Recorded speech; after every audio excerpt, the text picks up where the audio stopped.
There, and welcome to BYOB Social. This is actually a little overview of some of the analytics and reporting that you have access to whenever you have a BYOB Social scheduling platform. Okay, so I want to show you just by logging in, and this is social.byobagency.com.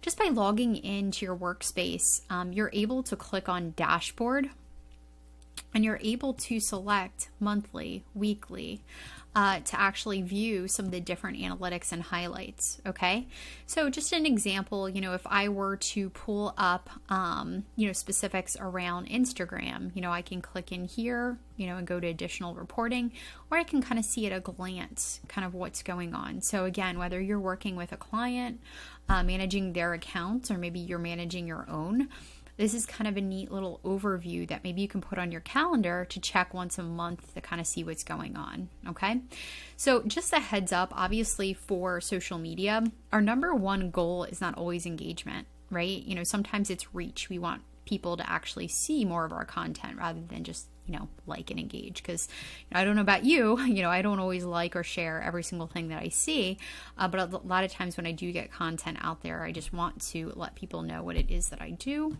and I want them to see it. So anyway, over here, so you can see kind of some of the different highlights for my LinkedIn, my Instagram, my Pinterest, and my Facebook. I can also go down here, and there's a little bit more of a high-level overview for each one. So, new followers, engagement, reach, post published, right down here for LinkedIn. There's special engagement updates, post published, so on and so forth. Okay, so lots of different things there. Also, you will see, so one thing that I love just from an analytics and reporting, if you click on analytics itself, okay, and you click on either reporting or statistics, you can get more information. So I'm going to go ahead and click reporting, okay, and then I'm going to go up here and I'm going to select, the date ranges. So let's say I want to do like the last 3 months, okay. So what I can do is I can bring it up for each of my different platforms. Okay, so I know for, my BYOB agency Facebook page, I haven't really worked hard to grow that page or the likes on that page. So that hasn't really gone up. I could put an action plan, for example, with me and my team or myself, okay, to make it a point that I want this to increase, in the upcoming quarter. Engagement. Okay, great. We had some engagement improvement and impressions, right? So we also had impressions, and you can also hover over the information buttons, right? So this is number of times content was exposed to users. This includes organic and paid user activity. So there's information there. Engagement, right? The number of likes, comments, shares, and clicks during a reporting period. So it's neat. It kind of gives you a breakdown, when you gained maybe the most followers or lost. Like I said, I haven't really been actively gaining, or, I haven't really been focused on adding, more likes to my just regular business page. But it is a neat at a glance, just so I can kind of see what's going on. It does give me details, right? So how many reactions, my total engagement, and the changes, compared to the previous 3 months, different feedback around impressions, and again, if you want more details, you can actually click the little I button or hover over it. Gives me my demographics. So, I'm liking what I'm seeing here. I typically do, it's mostly females who engage, and actually this age range is kind of in line, with my target avatar. So that all looks good. You can show all. That'll give you more of a breakdown where people are that are engaging. The other thing, and one of my favorite pieces of this that sometimes you might miss, is over here under content. You're able to see the amount of content, right, that you published, your content reach, okay, and again, you can hover over, right, the number of unique Facebook users exposed to your content for a reported period, and then users that engage with that content, okay, and again, that's how many people actually engaged, and it gives you a nice little breakdown there, based on your posts. Now, the neat thing, and one of my favorite, it actually, so you can look at it a couple different ways. I could, look at it like this, where I could look at it in the line and see, how much each different one got as far as engagement. Actually, I don't like that view. Sorry, let me go back here. So I can pull it up. These are actual posts I think I might have deleted, so that's why the images aren't coming up there. But I'm able to go through and actually take a little peek and see what kind of impressions, and what kind of engagement I got. And the reason why I absolutely recommend you putting this on your routine is because if you're able to get posts that got a lot of engagement and was able to get a lot of impressions, I mean, even it tells you, right, like efficiency, based on the visits and the amount of engagement that you got, it's going to tell you, and it's going to give you a little more transparency around the content you should be creating, or maybe even repurposing and reposting, and what's really landing with your audience. Okay. So that is some cool information there. You can also pull it up, keep in mind, right, last 30 days and last 7 days.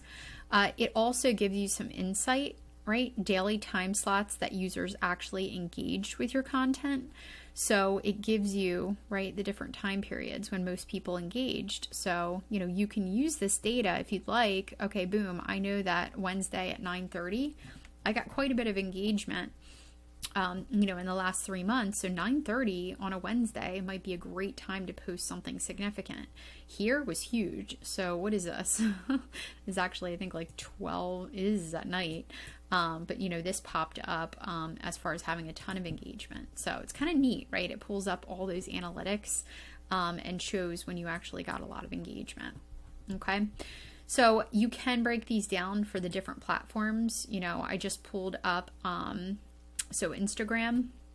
I'm actually in a process, I'm doing a little test on Instagram, and I'm actually posting more, which automatically makes your impressions go down, but it in some cases actually helps your reach. So I'm doing a little test myself.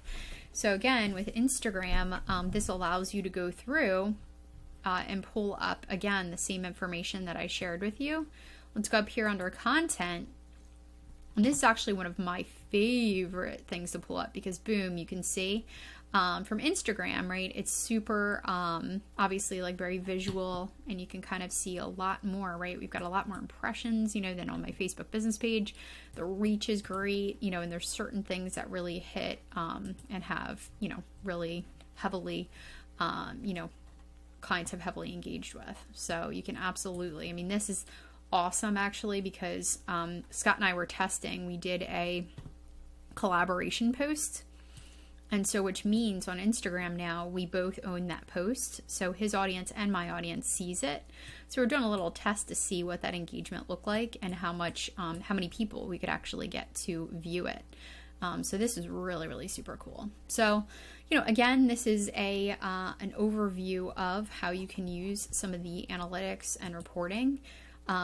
Statistics, it's like a little bit more of a breakdown. You can sort by, most likes or most comments. So, right, we got the most likes here, and you can kind of sort through things that way. Again, right, the more that you stay on top of this, and in fact, me just looking at this now, it's reminding me that this is such a great tool to use once a month with the team to make sure that I'm putting things out and, we're being intentional with our content strategy, because very often people think that, boom, all I got to do is create content and, that's it. Well, no, I mean, we want to create content, but we also want to make those real connections. And, it's a great quote I keep thinking about is, social media without the social and the connecting is just media, right? It's just putting stuff out there. So we need to make sure that we're putting out great, valuable content, that our audience appreciates, and it sets us apart, obviously, as an expert. And then also, on the other hand, that we are doing those connecting activities as well with intention. So anyway, so hope you enjoyed this a little overview. Again, just wanted to share kind of what the analytics and reporting can look like for all the different platforms. You do get different, depending on what it is. I think, Pinterest only gives you so much. LinkedIn, actually that gives you, as well. So you can sort it by different least likes, most likes, so on and so forth. And again, you can update the date ranges as well. So hope you enjoy, and that's it.